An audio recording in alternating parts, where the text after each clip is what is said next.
So welcome everybody to the December 28th, 2023 Zoning Bylaw Review Working Group.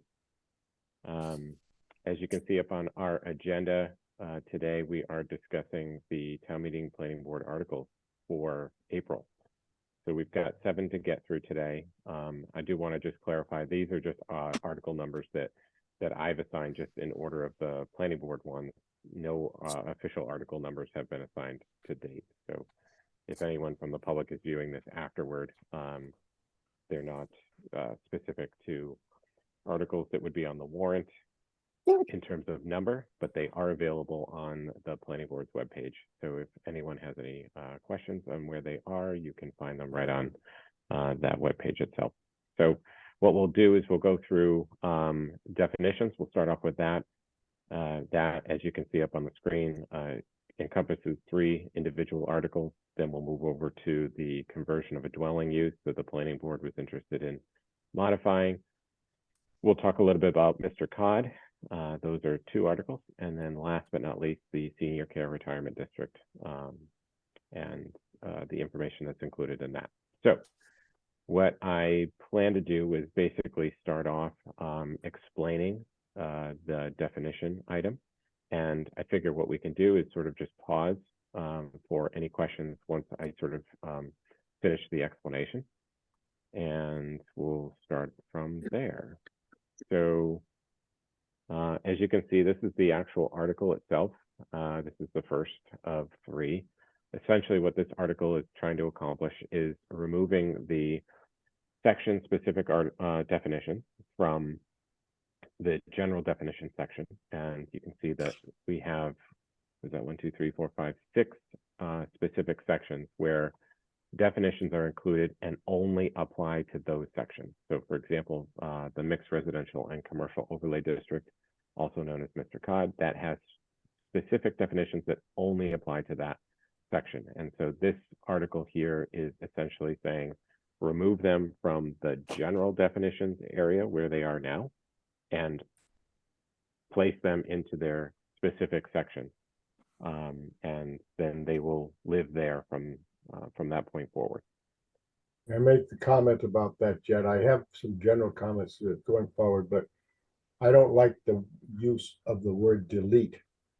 I think you're use the word remove, or it's relocate. Relocate. Delete is not the right word.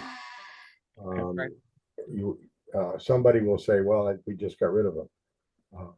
People can read it that way. So it's you're relocating, if that's reorganizing. It's you know what I'm talking about, Jed. Make sure that people understand that the definition remains, but it's just transferred to a new section. Yeah, that's a good catch. Yes, okay. But you use the word delete throughout many of these articles, and I think it's inappropriate. Okay. Because what we're doing is, Frank, I like the word relocate because that's exactly what we're doing. okay. No, it's a great catch. I like it. So the second article, and again, I should probably start from the beginning. With the idea with the definition articles is to basically revert back to the old way that we had the definitions prior to recodification, which was simply an alphabetized list of terms. Now, to do that, the appropriate way to do it is to take those definitions, which I just went through a second ago, and relocate them into their specific areas so that they only apply to those sections. So this second article essentially does exactly that. It removes the categories, which we currently have, and then it alphabetizes the remainder of the terms that remain after the relocation from the previous article. And then in the third article, we will be, and in this situation, I think it's appropriate, we will be deleting section 243.2, which is the index of categorized definition terms. So I think I have it open. Well, I don't have it open currently, but our current bylaw In fact, I can open up the red line. That might be best. So that folks understand what I am talking about. So our current bylaw, as you can see up on the screen, has this index. And so essentially what it does is create these terms, and then there's a related category. And so without getting too seasick, here is an example of a category, accessory related terms. So that category itself will just be eliminated, and then everything will be alphabetized. When the category is eliminated, we obviously don't need the index anymore, which Right. refers to the category.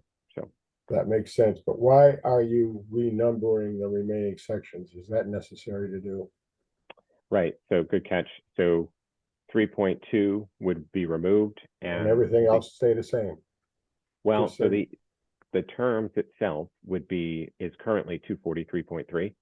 So basically 243.3 becomes 243.2. Because we're eliminating section 3.2 and its index altogether, and then we're just renumbering 3.3 to become 3.2.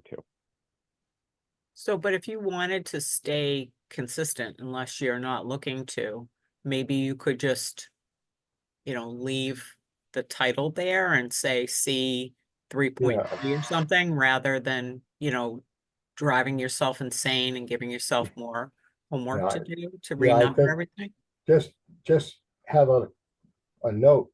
reorganized or something. Section 3.2 deleted, and then just leave everything else the same. When you start renumbering, things don't necessarily fall into place. That's just a comment. I'm not suggesting you have to do that, but it's Yeah. give it some Yeah. thought as to whether you really Um, need to renumber. Going back a few generations, something was taken out and it always gave me pause because it left the number there and it said reserved. I don't know whether that would be applicable to this or not. I So never that you knew what wouldn't- that, I never Yeah. knew what that meant either, but Okay.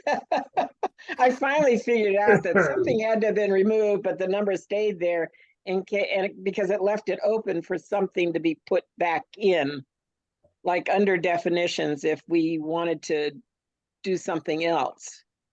I was always under the impression that it was reserved for something to be added in the future.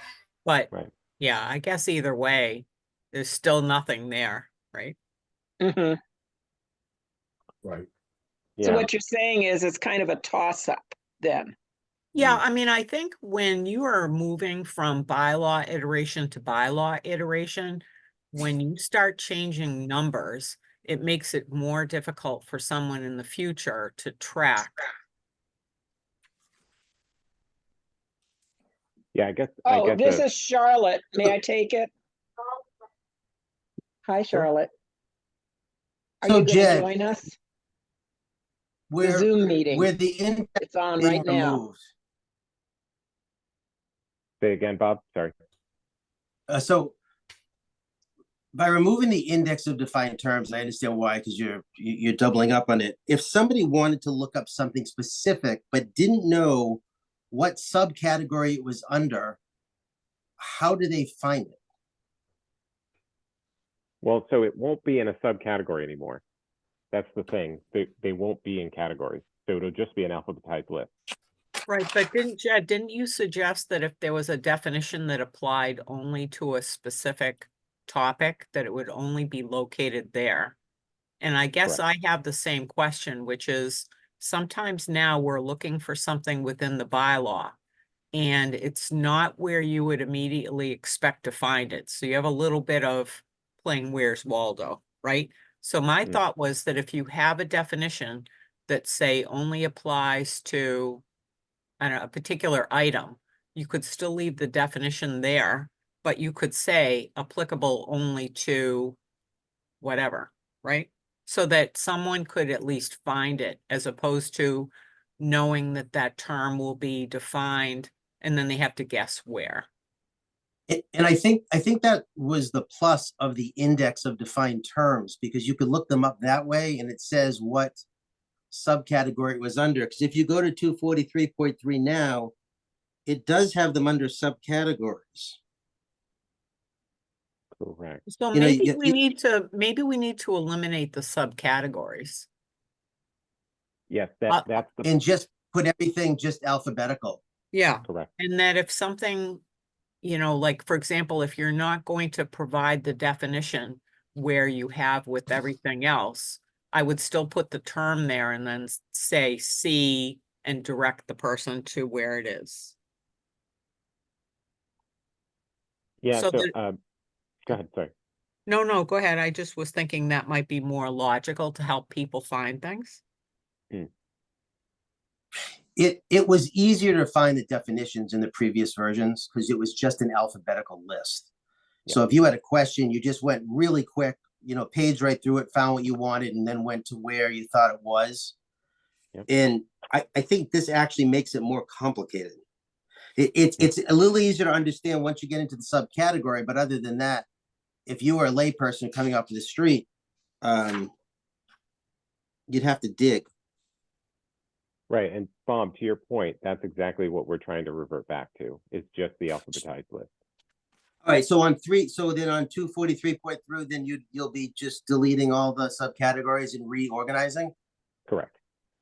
Okay. But to Frank's point, I think, I'm losing track now who raised it earlier, but instead of renumbering, because Charlotte has actually brought it up a few times, is to continue to have an index of terms, sort of a table of contents for the definitions. We could simply keep 3.2, we could reserve it for the future, and then when we come up with that index, we can just insert it and we wouldn't have to renumber anything and change all the references. So Frank, air high five. I hear what you're saying. Yeah, it's easier to change at that point. That's a good idea.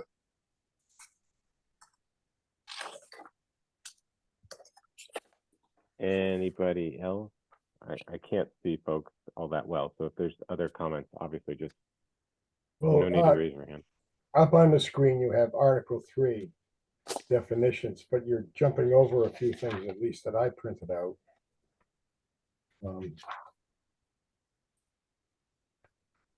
Where are you going next? So the plan would be to go to the conversion Okay, of fine. a dwelling. Okay, all right.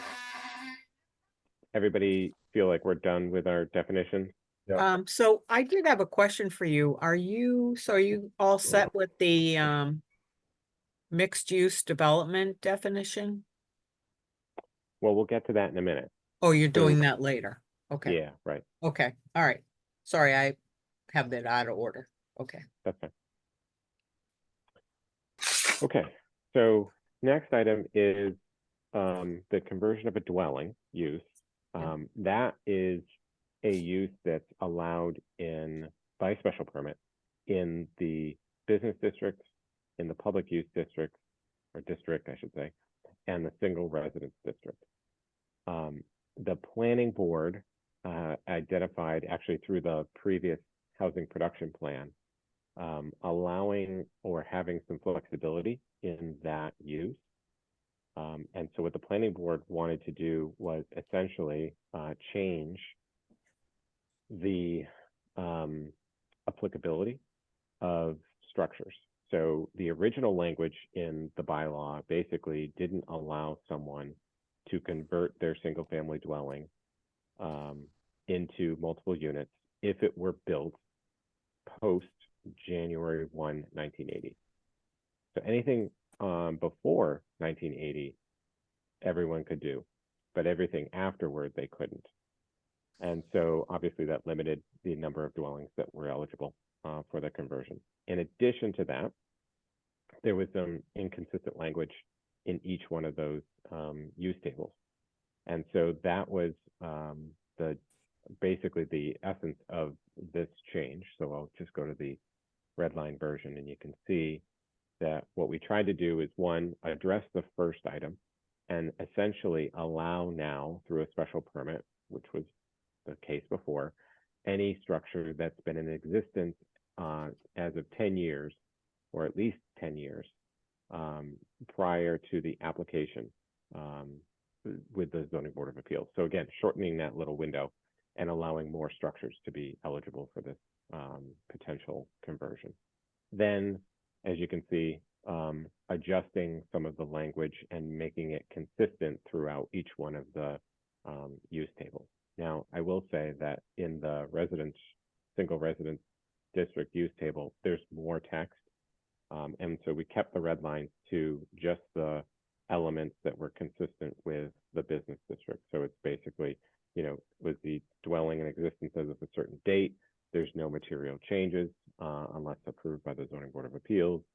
And in the general residence or the residence district, there's also some language that was already there that limited the expansion or the additional bedrooms. And Charlotte, I see that you've joined, so I'm just gonna pop you into the meeting here. So Jed, what was the importance of the 1980 date? And also, if you change the date to the last 10 years, because you're using 10 years versus an actual date itself, then every year you go on, you add more units. That could be problematic when you're looking at future expansion. But I was wondering how many would these currently affect? And even though it is a special permit for the zoning board, when you do a lot of these permits, there's very few issues you can say no on unless you have very specific details of what you're looking to do.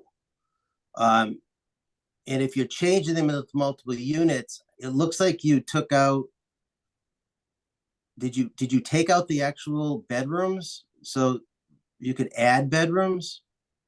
No. No, and so importantly, the language about no additional bedrooms was only located in the residential single residence bylaw. And so is there a bedroom cap to this?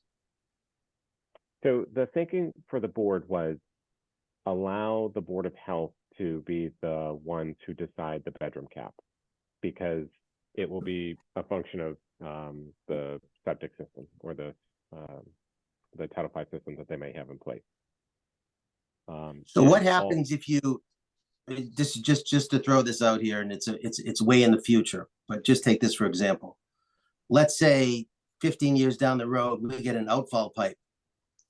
And when you get an outfall pipe, there is not going to be these bedroom caps unless they're very specific. And in all likelihood, that will explode the development down here. So I know that when I was on the zoning board and we dealt with the health department, they didn't like to get into these kind of issues. They kind of like the board to just get a presentation and this is what the system is. And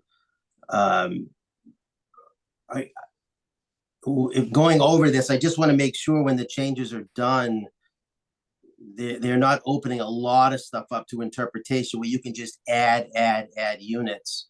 I would like to know how many properties, and I think it'd be good for town meeting anyways, if you do this date change, how many actual residential buildings in town would now fall under this new ability to do multifamily? And is there anything, I'm sorry, I didn't have time to review all this because I didn't think I was going to make the meeting, but you just want to make sure there are limitations in here for, bedrooms, parking. I mean, very specific. And, Noreen and Frank are probably the best ones to go over it on what you probably need if the zoning board, the special permitting authority. But, we had a situation years back where building really increased in the town and the town actually put a building cap on it. It went on for years because the town started increasing, and it looks like you're in a situation now where you're getting, you'll get larger projects under Mr. Cod, you're getting larger projects under 40Bs. And if you add to the transportation district, you'll get a larger project. If you add this, and let's say, 25 to 30% of the town suddenly is able to do multifamily, it might be a little problematic.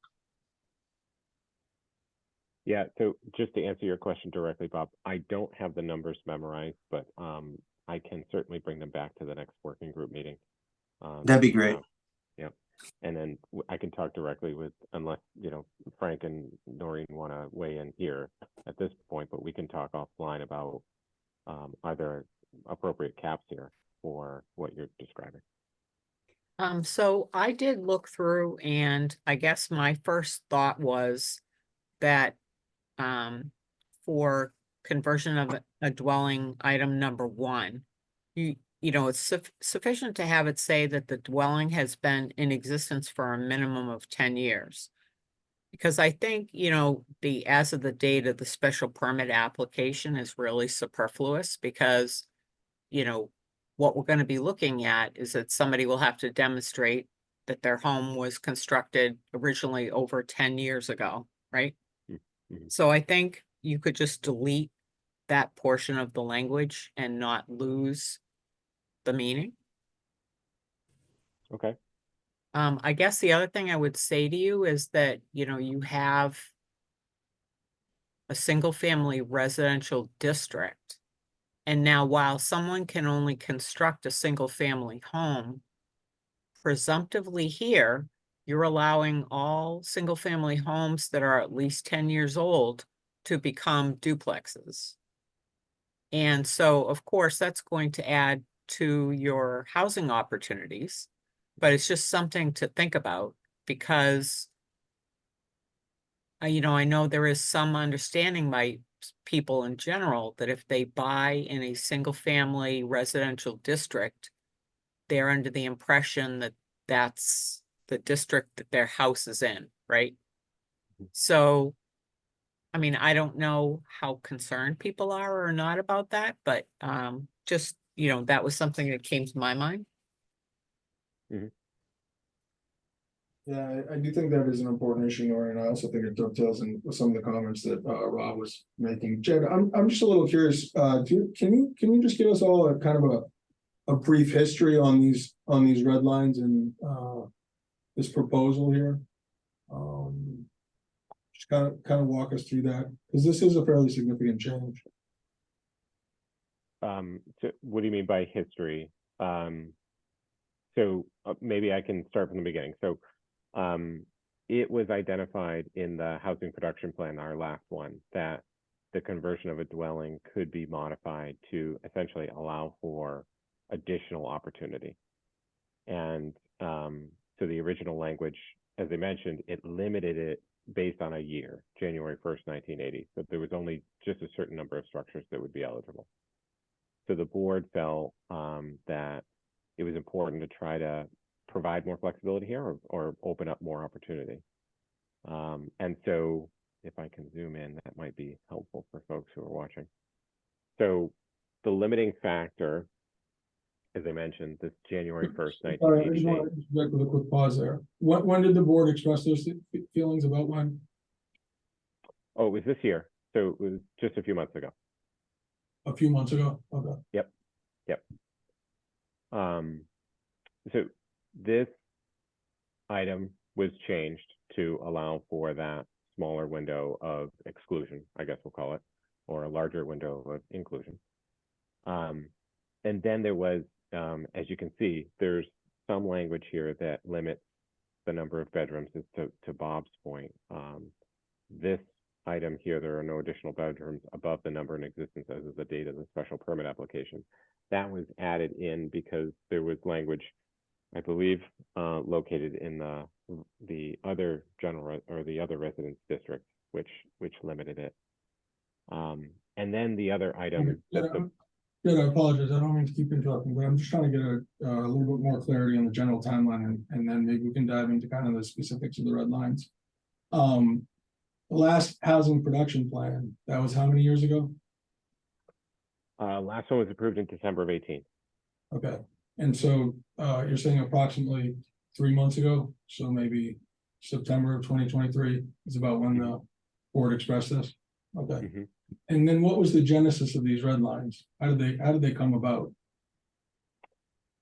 So we talked about with the board a couple of times at one of their meetings, their public meetings. So I think it was October-ish that we brought it forward to them, and we discussed potential edits. And how many times has this been discussed at this working group? This will be the first time. This is the first time, okay. Yeah, because, I mean, these materials going out on Saturday for today's meeting. There's some pretty significant changes in here. And I guess my ultimate point is I would recommend this working group give a lot of thought to them. Jen, Yes, Charlotte. to Gary's point, you know, what's the history of this? It's true that the planning board has discussed this at several intervals, but most recently, Jed's correct about the date on that. But we had never really, at least I don't recall, having seen the proposed language in its entirety until just now. Does that match your memory of this, Pat? Yes. Right, so now looking at it, I think Noreen's got a very important point there, that this is going to be somewhat startling to people in their neighborhoods. That would be one point, and I think maybe some limitation on the number of conversions within a neighborhood, so you haven't completely changed within a few years, changed the character of a neighborhood. That's Yeah, one. I don't, sorry to interrupt, but I don't think that's going to be equitable because that would limit, say, the first 2 or 3 people in a neighborhood to be able to do it, and then you tell everybody else it's a no, right? Good So point. Yeah, so I think that there needs to be some caution in looking at what the potential rollout is, because I think you have many neighborhoods that have similarly aged dwellings. And not to say, I mean, there are many communities that have, you know, particularly larger estate dwellings, and they look at those and realize, hey, we could have one person buy it for, you know, multi-million, or we can break it into 4, right? And then you have habitable space for 4 families, but it still looks like a single dwelling, right? The other issue you may want to look at if you're going to be redoing this is, you know, of course, it does allow with more conversions, but there's also no limitation on what those conversions will be used for. This screams to me Airbnb. You know, people coming in and buying houses, knowing that they keep gaining a 10-year date every single year. And they could convert units into the dwellings and then rent them out. You know, they could become summer rentals, vacation rentals, weekend rentals. You know, I know that the end game here is always to try to get some affordable units in workforce housing. But what I keep running against with a lot of these changes is that even though that would be the best thing to use these for, there's nothing in the bylaws that actually limit them so that they have to do that. And if you don't do any kind of a limitation, you know, anyone buying properties or an investment, you're looking at your bottom line. How much can I get? What will the market bear? And looking at this from a real estate standpoint, this makes me a little nervous that how many properties in town could convert to multiple units and then, you know, just use them however they want. I don't think it's going to gain anything. You know, in the multifamily district, you know, there was the conversion that was always put their way back that, I mean, multifamily, it allowed you to do up to 3 units if you wanted to convert, but, you know, one of them had to have an affordable aspect to it. It was required. One of the units had to be connected to the building. One, you know, supposedly could be changed, but it was specific that there was an affordable aspect. When we did the apartment bylaws, you know, originally with the apartments, that was a problem. So they took out the affordable aspect, and then everyone in town, you know, I was there at the zoning board when many permits that were limited to affordable all came in and had that removed from their restrictions because they just didn't want to rent affordable anymore. So those are just all sorts of thoughts that you need to look at with something like this. I do think it's very odd going with a year span versus a date. Also, you'd want to make sure that whatever is in existence as of that date or year was actually legally permitted. You know, Noreen can tell you in many cases, there are properties that have additional bedrooms or stuff than from their original permits. And sometimes it's hard to find the original permits, but usually those people need to prove that that was allowed at the time that the permit was issued. Charlotte made the comment about neighborhood character. This would have a massive effect on neighborhood character in the town. Almost everything we have is single family residential. And also you've got other economic issues that'll probably come into place, but we don't deal with that. So, I know this isn't an end today, but if everyone could just think about some of those issues and always look at it, not only what you want the bylaw to do, but what does this open up? Does this open up to anything that you don't want to happen?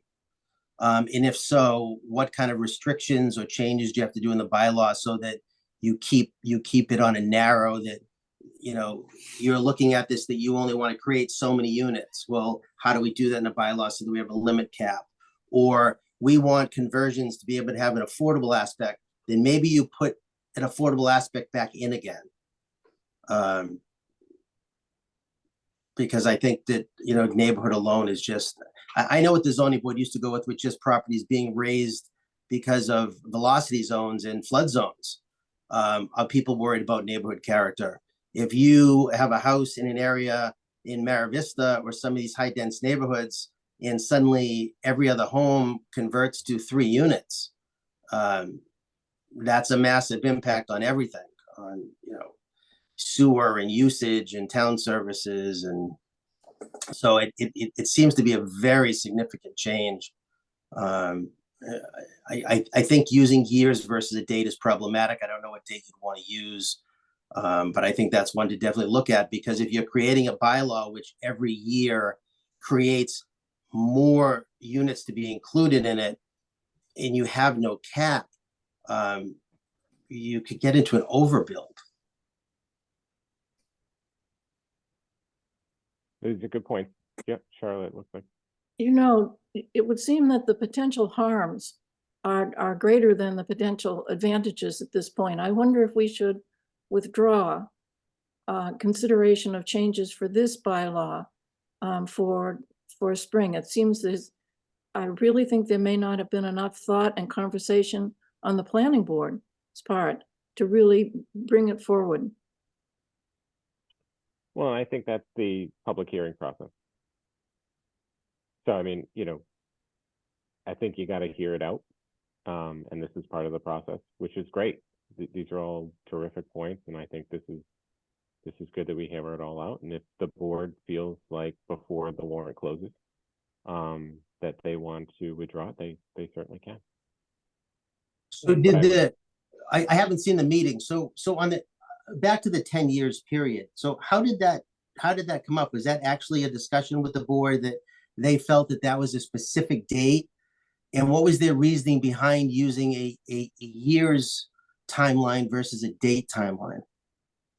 Yeah, so it was, to answer your question directly, I think it stemmed from a case that was before the Zoning Board of Appeals,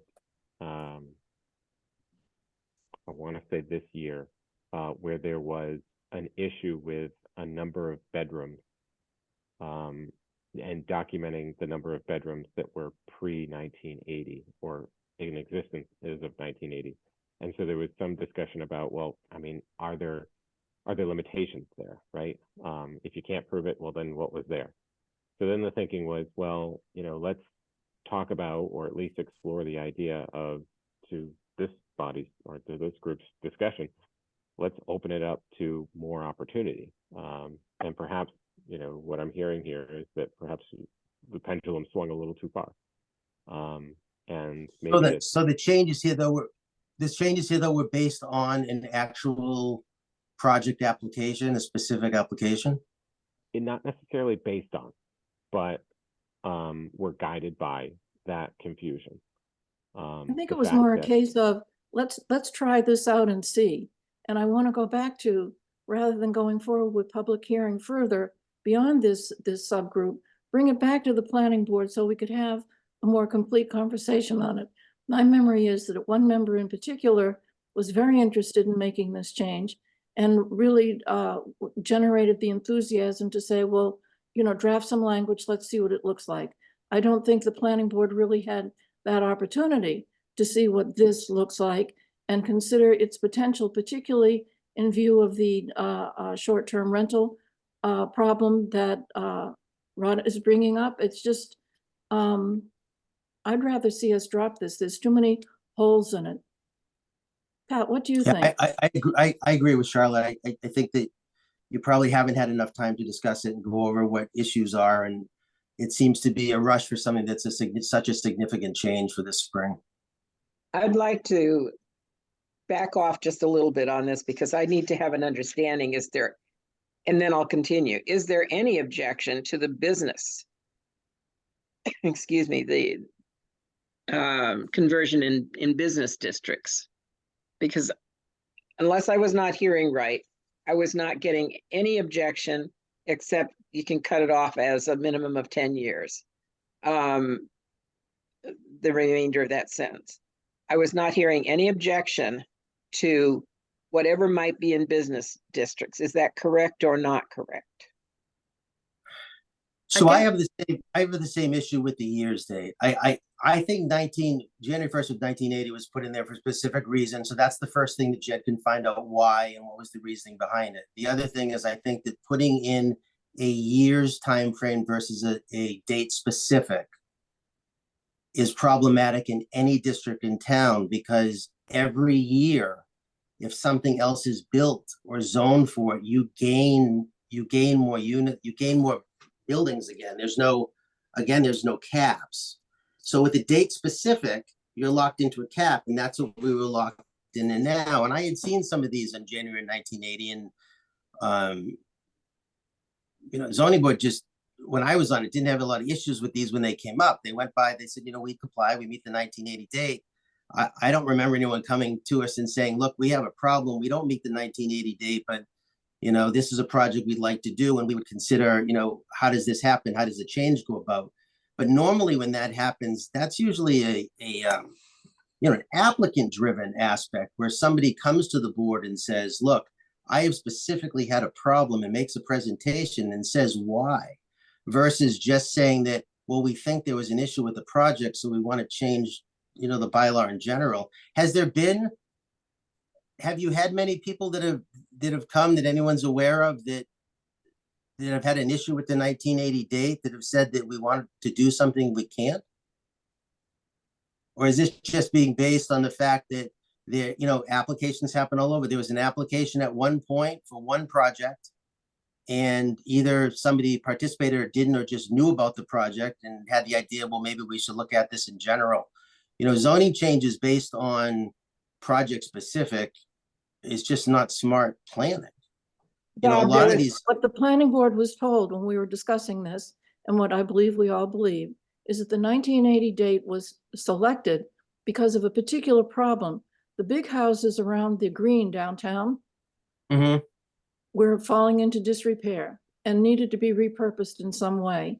And this was a solution. It was aimed at that part of town. It was aimed at those buildings that architecturally were worth preserving, but might not be if you couldn't find a new, more economical use for them. So that's apparently, or that's what we were told, how that date came about. But no, we did not have somebody coming in, an applicant saying, if only my house that was built in 1993 could do this, I would be better off. No, we did not have a specific case in front of us at all. And more to how it came about is that we were getting nothing really coming in to change things. And it seemed that the housing production plan gave us a responsibility as a town for increasing more affordable housing structures. This was looked at from the HPP, the prior HPP, as being low-hanging fruit. We could get more units this way faster, perhaps, than another way. But anytime you start converting a house too, it's quite expensive to do so. And Jim points that out with fireproofing and so on. so that was part of it. Bob Leary, growing up in a city where some of these larger houses were duplexes, saw if we changed it, we could increase the number of duplexes here and their affordability. So that's another component of how we brought this about. There was not a whole lot of discussion about the business portion of it, as far as I recall. And Charlotte, do you recall that? No, we Okay. didn't. We didn't think about restricting it to a particular zoning area. We didn't discuss it. Okay, so what I'm hearing today is that it would probably fail because of the residential component and the changing of the neighborhoods. As far as disallowing certain uses, there is something in here. It's E, 2E. There are no home occupations or taking of boarders. And then we could also say that short-term rentals are also disallowed. Do we want to define a short-term rental, or can we put in there only yearly rentals are allowed? But that would be a change that could help with what the discussion is that I'm hearing. Yeah. I had a problem with under 3A. I have a problem understanding it because I go back to, we're going into the Water Resources Protection Overlay District and Coastal Pond Overlay Districts, and we're putting minimum lot sizes in there that if you have any increase in bedrooms, even if you don't, it probably is going to increase the impact on the water districts. And so I look at 3A and it says that the ZBA may grant the following exceptions in improving a special permit. And this I don't understand. Affordable units as defined in Article 3 need not comply with the additional square footage requirements in subsection 2F above, as long as the minimum lot size is 15,000 square feet. That's kind of not as specific as I'd like to see it. Yeah, I mean, I think here's the thing is that you want to create more units, you want to create affordable units, but I would not say, hey, look, if you're creating affordable units, we'll let you have, a lesser sized lot or something, because I think that's sort of maybe contrary to what your desire is. Right. You put it a lot better than I did, Noreen. Thank Oh, I you. don't know about that, but Well, I guess the other thing I'd say too is I know Frank and I had worked on the home occupation bylaw, and what I would say to you, excuse me. Sorry about that. What I would say is that, I think the town wants to encourage or allow certain home occupations. Right. So for example, if you convert a dwelling and somebody's an accountant, I would sort of advocate that that's not going to bother anybody if they're just sitting there in their home on their computer, right? Right. So I think I would just, be a little cautious about the wording there, because I think you want to allow people to have reasonable use of their property, right? Yeah, I totally Especially hear you. everybody that's working from home now. I just want to remind you guys that that's existing text. So that Yeah. was there previously, but if So there's maybe, maybe it needs Yeah. to go. This whole thing Um, is a little, I think this, the more we talk about it, the more questions just keep coming up. I'm wondering if this is ready for prime time, really. I don't think it is, Frank, with all the questions that have come up. And it may be too that you may think that in general, properties that are of a certain size are more easily converted to multiple dwellings, right? I mean, I would kind of think if you have a smaller lot and somebody figures that they're going to, create additional dwelling units within their house, you could easily run into a circumstance where there's nowhere for people to park because you've created, you know, way too much density on a small lot. The other thing I would ask, and it's not, I don't know anything about this, but our folks downstairs, Gary and his people down in the building might know. What are the implications of the building code on this? If you're taking a building that's 10 years old and you're gonna convert it into a two-family house, and it's gonna be very expensive, what conditions of the new building codes is this trigger that may make it even more expensive? I don't know. Frank, one of the big items would be fire separation between the units and life safety issues as far as egress and smoke and CO detectors. So yeah, it's going to be more expensive to do a conversion to make it code compliant. Okay, thank you. Okay, so I think, you know, we've definitely heard, or at least I've heard, you know, the concerns. I think we can likely talk about it at our next working group meeting. And, you know, Charlotte, to your point, just keep in mind the public hearing notice has already gone out. So folks will be coming to discuss this. But again, the planning board always has the option to not move forward with it. But a lot of good stuff here. What I heard, and it probably came through for a lot of folks, is the 10-year period is problematic. I do want to just stress that the remainder of the red line text is generally just making consistent language. So there's not, if you read it carefully, there's not a whole lot of change here. It simply is that 10-year period that I think people have the most concern about, which is valid. So we'll kick it around some more, and you know, just out of respect of everyone's time today, I'm just going to move on because we got a lot to get to. Ted, could I just ask you a question? A procedural thing? I'd forgotten that the notice had already gone out. So what happens if we want to withdraw this and say so at the public hearing? That take this one out of your packet, we're withdrawing it. Isn't that a possibility? Absolutely. Because it seems the wiser thing to do.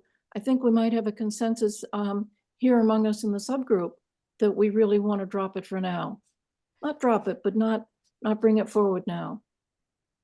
I like the word table. That works. Table's good. Mhm. Doesn't actually hit the floor, just stays on the Yeah. Okay, floor. thank Okay, you. no problem. So let's see if I can get my menu to go away. Apparently it will not. Thank you. It's finally moved out of the way. So we're going to move on to Mr. Codd. So again, this is a very brief description of what the planning board, or at least I should say the planning board, because I think it was the entire board, was recently concerned about the fact that Mr. Codd had some conflicting language in it. And I should say the mixed residential and commercial overlay district. It had some conflicting language as it relates to how to deal with the underlying zoning in situations where a use that's being proposed in a quote mixed use development, which is one of the items that's allowed in the Mr. Codd district, when one of those uses is a special permit. And so what we attempted to do, we being myself, Jim Fox, John Drewley, two members of the planning board, as well as Eric Turkington, is to try and put together some language that would satisfy the board's concerns about them being the sole permit granting authority. And so we're hopeful that we've at least advanced it far enough that it can be considered for this group's discussion. And so essentially what you see here in 7.5B1 is some additional language that basically says, you know, you or the applicant can choose one of two paths. You can go Mr. Codd, the overlay, or you can use the underlying zoning district. And then when you elect to use a special permit or include a special permit use as within a mixed use development, then the special permit granting authority would be the planning board. It also goes on to change very briefly or make small changes to the definition of a mixed use development The words "without limitation," as you can see on the screen, are proposed to be removed so that it's a little bit more confining, if you will. And so with that, that is the essence of the 2 articles for Mr. Cobb. So open the Jed, floor. there's a typo that should be corrected. I don't have a problem with it. Under the article, the first 2 paragraphs. Yeah, you got it right there. The second paragraph, it says, and regulations of the section 240 dash, get rid of the word the. Yeah, we've already grabbed that. Yep. Oh, Thank you did already. Okay. Yep. Great. I think this is very useful. The language of the previous or the present, and Mr. Cod is problematic and confusing. Not everybody understands it or interprets it the same way. And So just Jed, so- just 2 questions first, I can go over this. So on the Mr. Cod in general, so is there no bedroom cap? No, but well, I shouldn't. There's technically no bedroom cap. There is a unit cap. Okay, but not bedroom. So if you're expanding bedroom, so what's the impact in general if like on water or sewer?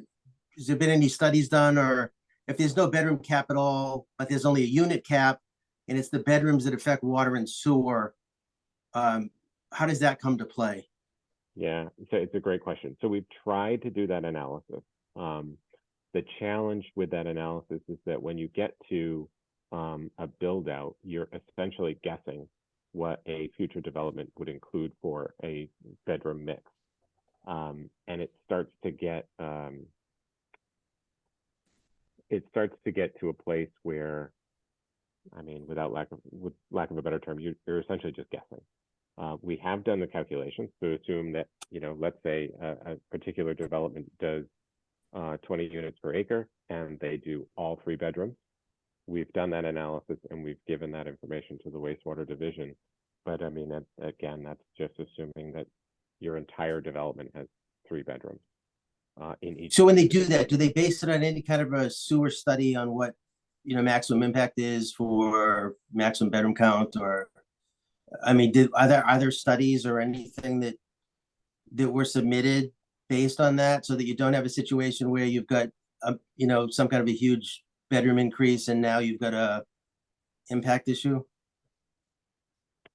I'm not sure I understand the question, but I'll take a stab at So it. on bed, so yeah, so if there's no bedroom count and impacts on sewer and water are based really on occupancy bedroom count, and now, you went over whatever the safe aspect was for your impact on sewer and water. Is there a number? Is there a study?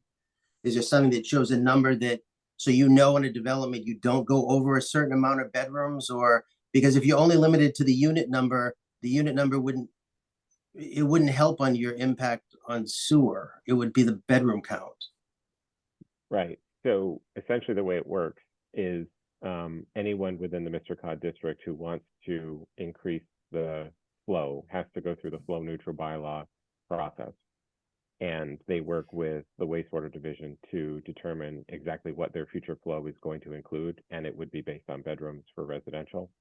And then, how that's handled outside of that, I can't speak to, but I believe then, they get a sort of an approval, if you will, from the select board for a certain flow. And if they exceed that flow, I'm imagining there are some repercussions for that, but I don't know exactly what that includes. All right, and if this switches over so that it's just, everything just goes in front of the planning board, how do you handle something like a LIP application or a local action plan that would usually go in front of a zoning special permit? Yeah, so essentially we would work closely with Kim, the housing coordinator, and they would have to, they being the applicant, would have to file the application directly to the state. And I mean, essentially that would be the way it would work. I shouldn't say it would work. So for no, that. so normally, I mean, when I used to deal with them, the lips would actually always come to the zoning board, so maybe. So I'm You just mean- wondering if you ever had a situation where like the local action units or lip applications, if the town was doing something money-wise, would go to the zoning board. So if that's a process, then you'd want something in there that stated if they ever did a lip and it needed to go to the zoning, that at that point zoning would be the permit when you- authority on the lip. When you say lip, are you, The planning board has seen 2 lip applications. They were rare. We didn't quite know how to handle them. We had to have a lot of guidance in doing that, but Yeah. I don't remember the reason, but the planning board has seen 2. So can some kind of language, if we're looking over language anyways, can there be some kind of a language that relates to that so that there actually is a process for that? You know what the I assume that, again, and I was on zoning, not planning. So in zoning, everything's physically recorded at the registry. On something like this, if the planning board did it with a lip and there was a process, is that also recorded at the registry? I don't know that there's language in Mr. Cod that specifically states that, but anytime an affordable unit is proposed, there are stipulations within the Mr. Cod bylaw, which say, you know, there are certain rules that you have to abide by. So in Mr. Cod, they would be technically considered local action units, which is a form of a lip. Yeah. And so that process would need to be followed in the any Mr. Cod development that has affordable units, which they're required to have. So would Brian, would you know anything on processes on that, on a lip or an action plan? What might be required? Well, yeah, no, I mean, there's a whole series of processes and mechanisms that are typically built into this. I mean, I think one of the things that you're saying that, you know, my understanding is definitely the case is typically, I guess, just stepping back, Mr. Cod in its present state reads like a density overlay district, whereby if you have affordable housing, you're allowed 20 units per acre. It sounds to me, and again, you know, I guess I'll raise it in more detail in a moment, but because these were sent out on Saturday, I personally haven't had the time to review them in fine detail to think about the potential unintended consequences, you know, which was an issue we were raising on the previous proposed article. But how it sounds to me like it's kind of more of a step towards making this, you know, your standard lip or LAU or a genuine standard substitute for the 40B process. And the 40B process is heavily governed by state law. And there's, in addition to the state statute and the case law interpreting that, there's CMR and a host of regulations passed by the EOHLC that govern the process and the procedure, basically, you know, nuts and bolts from start to finish. When you get into lips and LAUs, that's something you want to be mindful of, particularly if you're deviating from these standards and these norms. And you know, my understanding is lips do typically take more of the special permit form. And that is definitely a big deal. This is structured as a site plan review, and that's something that's worthy of some serious consideration. And then that they also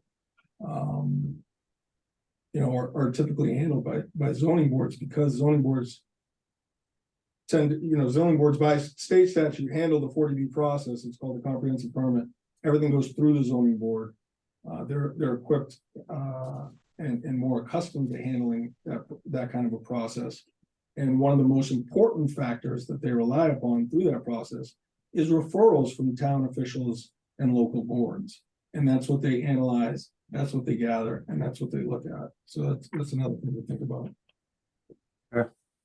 So Bob, when you were referring to lips, were you specifically talking about 40B applications? I think we used to see them a lot with 40B applications. I mean, we saw them with, I think there was a project near the high school and a couple of them. So that's why I was more familiar with them. Yeah. When you'd see the lips. So I just didn't know where this is an overlay district. Yeah, I didn't know if planning board even dealt with lips or not. And No, not that's why comprehensive permit. that's why if you have a specific new zoning or something that may have a lit component, you want to make sure that something in there for it. Jed, to clarify, I was pointing to 40B as an analogy for the affordable housing process and all the considerations that zoning does. I wasn't referring it to an analogy to the lit process and the affordable unit process. So I don't want this working group to get confused on that issue. So yeah, obviously, the planning board never looks at 40Bs. I mean, that's the zoning board by statute. But that's what I'm saying as an analogy. If this is taking things from a density overlay district that generates affordable units to something that looks more like LIPs and local action units, and really is more analogous to the 40B process, where everything is coming together more as a comprehensive permit, that's something to consider. Does that make sense? Yeah, totally. I was just trying to clarify, Bob, because a lot of people do it, and the state unfortunately does it. They call LIPs both local action units and 40B. I don't know why they do that. I think it's just to keep us confused. But again, I just wanted to make sure I understood when you were asking if you meant LIP 40B or LIP other, and I think I. Well, I guess, yeah, I mean, it could be other if someone was doing a project under this zone and then decided they wanted to do it as a portion of it as a LIP. According to this, they wouldn't go to zoning at all, even if it was a LIP. So that's why I said, is there a process in place for the planning board to do one? So, yeah. So again, if they wanted to do LIP, i.e., comprehensive permit, or well, you've got affordable action, units. You've got affordable units in Mr. Cod. Yep. You've got a housing component. So could they ask to do a LIP for the housing component? Yes. So it would technically be a local action unit application. So they do the local action unit for that. What my question was, is that something the planning board has a process in place? Yeah. That also is actually physically recorded at the registry? Yes. Yes. Okay. I understand the question now. Yes. Thank you. Let me dig into it and we can get back to you, but I think the answer is yes.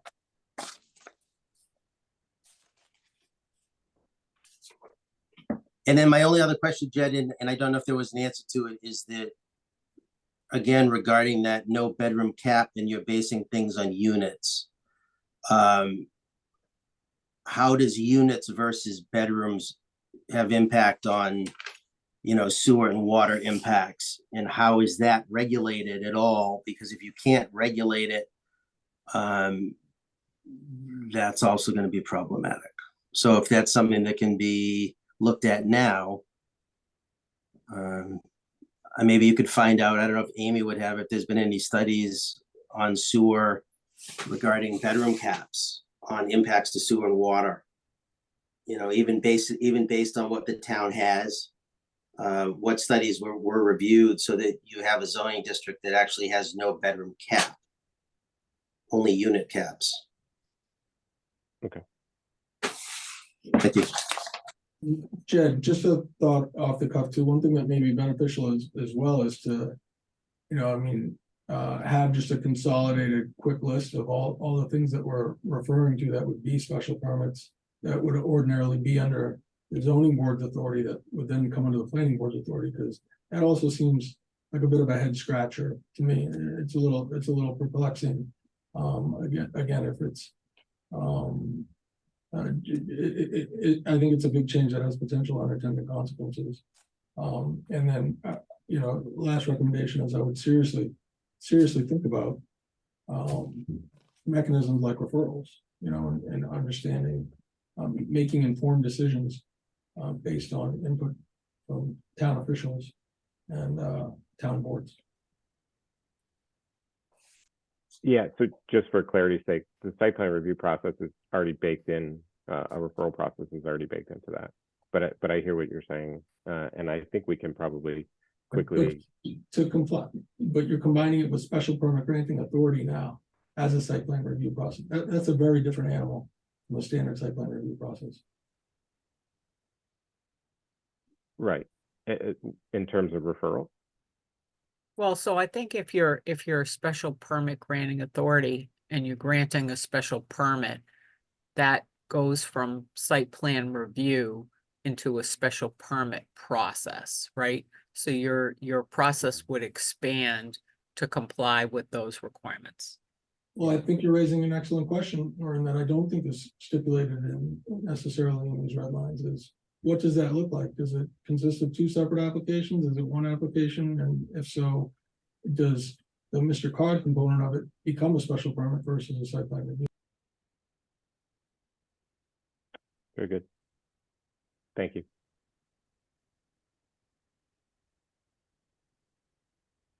Anything else with Mr. Cod? Sorry, I don't mean to rush everybody. It's 12:30 cut off, so I want to be respectful of that. Jared, I'll just give a quick notes version. Again, I just want to reiterate, we got these red lines on Saturday. They do have some pretty serious implications. Monday was a holiday because it was Christmas Day. This upcoming Monday was New Year's Eve. So I just think this is something that's worthy of a lot of thought. So. Appreciate the additional reminder. I understand. Thank you. Anyone else? Okay. Let me get to the biggest one, because that is something that we've spent a lot of time on.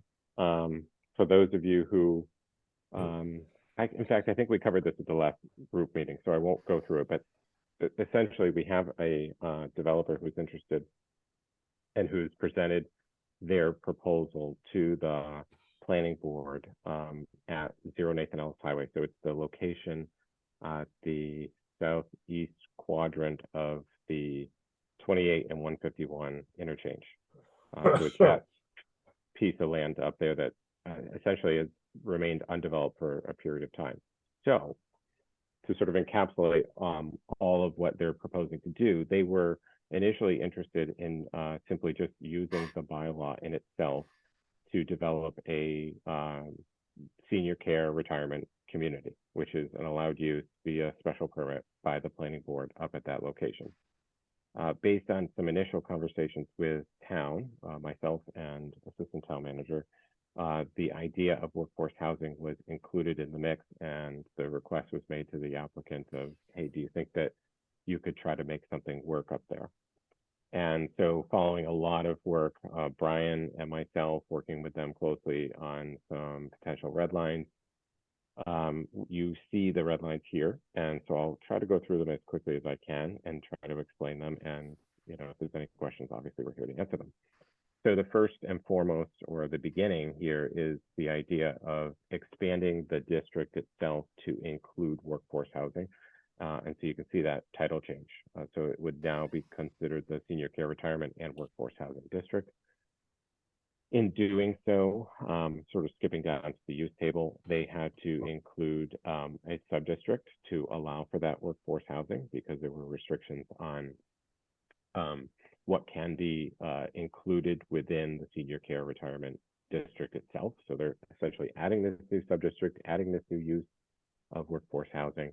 And then there's some additional language in here which defines what a workforce housing development is, or what units are, and additional language that allows for the entire property. So the plan as of right now is to expand the Senior Care Retirement District to include the entire site for which they have control. And then, like I said before, create the sub-district and allow for the independent, but independent uses to be built within one larger district. Jed, can I just ask just a quick question? I'm sorry, there's no issue discussing this, right? Because it was a presentation in front of the planning board and it's going in front of them? Correct. Okay, go ahead. I just didn't want to have any open meeting issues, that's all. Go ahead. So I will stop there, because I don't think I need to summarize any more, but we're going to be kicking this one around for a little bit. So we've got some time, provided that you guys can meet weekly. That's a joke. Everyone laugh together. And so if there's any open questions or any comments that you have, please, share, because we only got about 15 minutes left. Okay, I have a comment on the first part under purpose, the last paragraph, where it cites all of the laws by name. And if they change, we had a little discussion before we came to order here. It might be better to just put all applicable laws instead of the specific ones that every time one of them changes, we would have to go back to town meeting. And that's the second paragraph under purpose. Under right? purpose, correct. Then I have a question. This is under number 10, accessory facilities. The accessory facilities can only happen for the senior care, but it doesn't differentiate. It just says for the development. One is assuming that, okay, workforce housing wouldn't happen except as a subgroup of this whole development. I think some kind of statement needs to be put in there that these accessory facilities, like banking and medical offices and so on, can only be attached to the senior care, not to the workforce housing. And I had one question. Is there anything in here that requires the senior housing to actually be built in order to do the workforce housing? So you have to have the senior component in order to have the workforce housing? Or the way this is written now, could somebody just go in and put in workforce housing and leave the other parcel blank? Because I think the purpose is to build a senior community and then offer something. So there should be something in here that says, if your plans are to build the senior community, then you also have the option of doing this workforce component, but they have to be connected as far as the permitting goes. I don't want to see an area that was zoned just for senior retirement, all of a sudden that you might get workforce housing and then they drop the senior retirement aspect of it. Because the whole purpose of when we zoned this way back was to make sure you got some kind of a senior retirement community. But times have changed, and isn't it true that this is the only such area in town that is zoned in this way? So it's not going to have a widespread impact. And two, at this point, the town has certainly more senior care facilities than workforce. So the workforce is the greater need, and it can switch back and forth. I don't know why you would rock solid tie them together for this one. Well, because it's the only, what you just said, it's the only place in town that you can build senior. There is no other place. There's no other choice. So I just want to make sure that if somebody is going to do this with the workforce housing, which is fine, that they can't just do the workforce housing without also doing the senior portion. As far as facilities in town, the facilities in town have already been maxed out. So you can check with the local senior facilities here. You can check on openings or anything else, but they have been maxed out. So there just isn't any place right now. I get people every day looking. So I just want to make sure that you still have the senior linked with it, and someone just doesn't choose that I'll just do the affordable aspect and I'll just wait on the senior stuff in general. Because the whole purpose when this was rezoned was to make sure somebody does some kind of a senior retirement aspect. You could do it with the workforce. I just don't want to see someone to be able to do the workforce and nothing else. Bob, I agree with you. That's a very good point. You know, it's simple to link it. You're not losing the workforce housing. You're just making sure that the developer, whoever does these projects, does it as a whole, so that you don't just get one or the other. And what you don't want to get into, and I understand the need, Charlotte, but you also don't want to start a situation where you're getting a fight between the people with workforce affordable housing pitted against the people that are desperate for senior housing. We don't have that right now where they're going at it each other, but you don't want to create it either. And seniors can't find affordable housing like anybody else, but seniors wouldn't be included in the workforce housing. So that way you can just do both. And I think it's doable and I think it's workable. I just want to make sure they're linked. It's the same idea as if you were doing a regular development and somebody was phasing in, you require them to complete one portion before they go on to the next. It's just kind of the same idea. I do worry about the senior community down here. They're not as outspoken in the public because they're not into the internet and social media and a lot of these other things, but there's a massive need in town. And if you just look at the senior center alone and on how popular that's become and how the membership has increased there, 300% over, what they had before. And now you're looking 5 or 10 years down the road, and now you've got all the baby boomers that are now going to be seniors. I think the town will probably have to start looking into, just like they're doing a workforce housing after this is done, other places that you can build some kind of senior communities. There just right now just isn't any. So if you are going to lose the senior units, 40 senior units, to workforce housing, make sure that they're still required to do the senior community with it, so you don't get just one or the other. And I think the way this is currently written, it's loopholed enough that you could just do a portion. You could apply for it, but just do one or the other.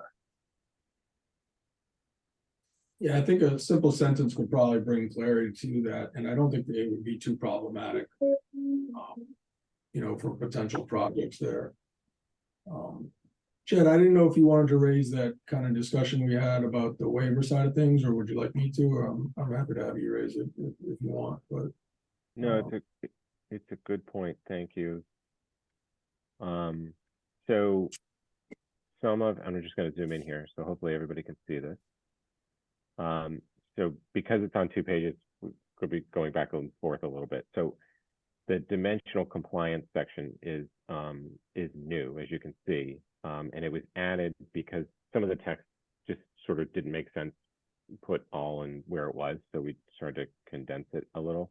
But essentially what it says is, they, in producing this development, they can essentially, as you can see here, if they can't comply with certain dimensional requirements, or I should say with dimensional requirements, the board has the ability to waive them as part of the special permit process. As you can imagine, we felt that a bit too broad. It was sort of the golden ticket, if you will. And so there's concern there. The conversations with the future applicants were that, they certainly wanted to keep it in there because of the fact that there's multiple parcels in this, future development site, and then there's 2 sub-districts, and so there's levels of complexity here.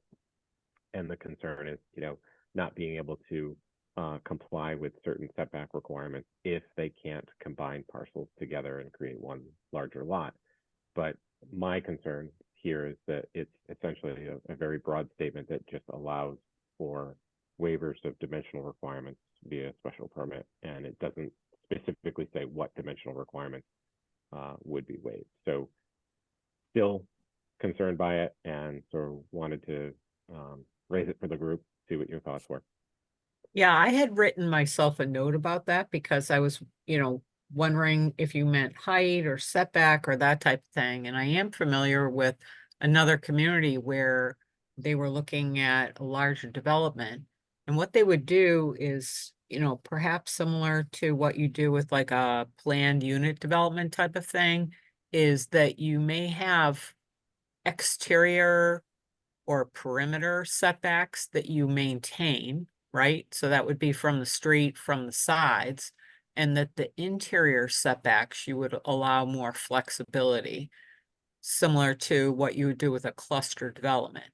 And the effect of that is that it has less of an impact on abutting parcels, but it allows you the flexibility to move things around in the interior.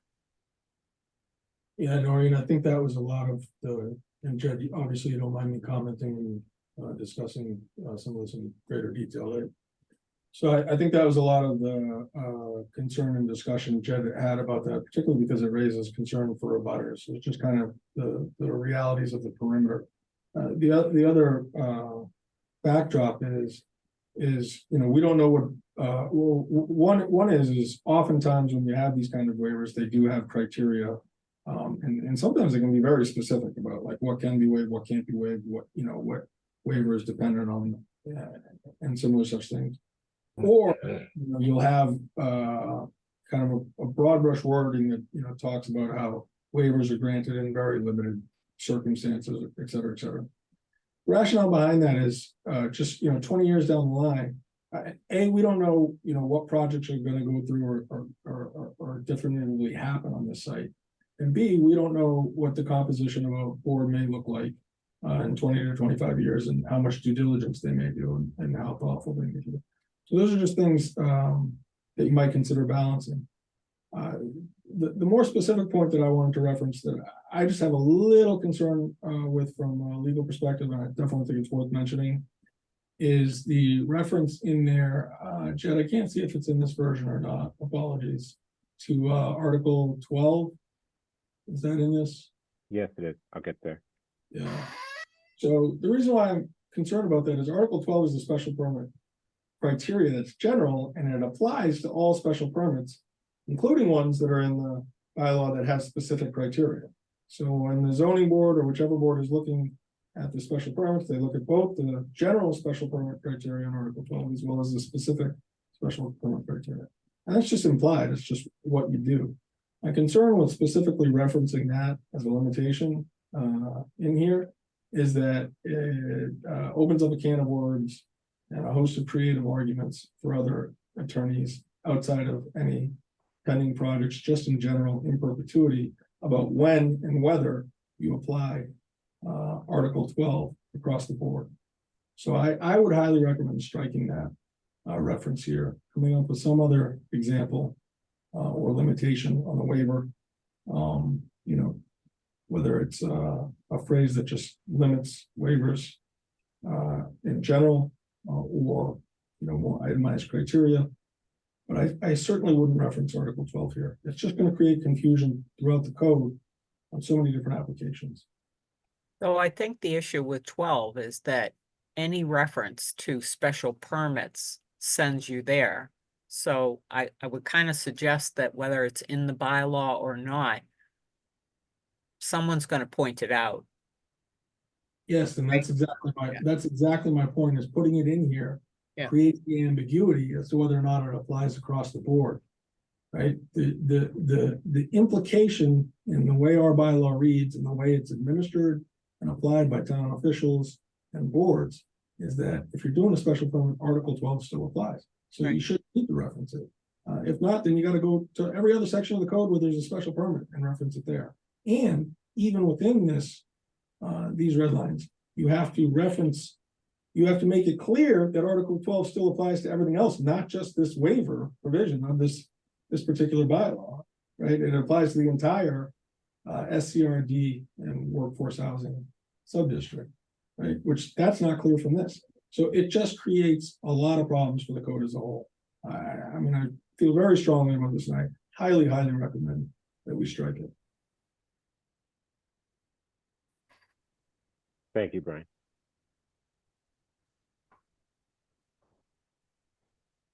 So I realize there's a lot of red lines here. I realize that there's a lot to go through. But, just obviously keep in mind that we do have time. Even though the board is opening their public hearings on these articles on the 9th of January, I hope that this group can meet throughout this process, and the board is under essentially the requirement to have their final article language by the 29th of January. That's when the select board officially executes the warrant. We do have placeholders currently on the warrant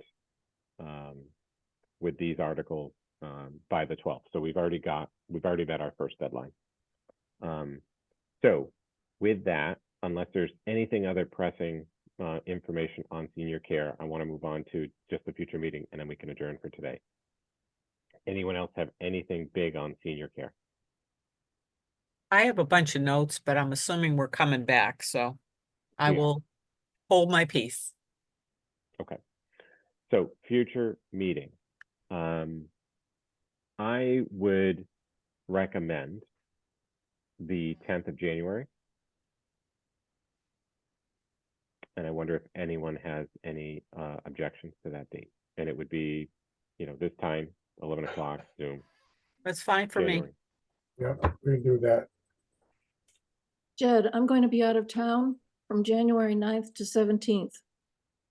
Yes, but you're going to be near a computer, yes? I I'm am. kidding, Charlie. I'm kidding. It's called vacation. Give the poor woman a vacation. January 10th is fine for me. Very good. Hey, is it possible to meet at noon versus 11 at all? I don't have an issue with 12. I don't care. That's fine for me. Oh, that'd be great. So if we can make it noon, that'd be great. Thanks. Great. All right. So I will tentatively pencil in the 10th of January. I'll try to get that information out as soon as I can. And I just have to say thank you very much to the group for all the valuable input today. I really, really appreciate it. Thank you for all your work too. And Michaela and It's a team effort, Happy Yep. New Year to everybody we Everybody. don't see in the Oh, meanwhile. yes. right? Happy New Year, everybody. Happy New Thank Year. you. Take care.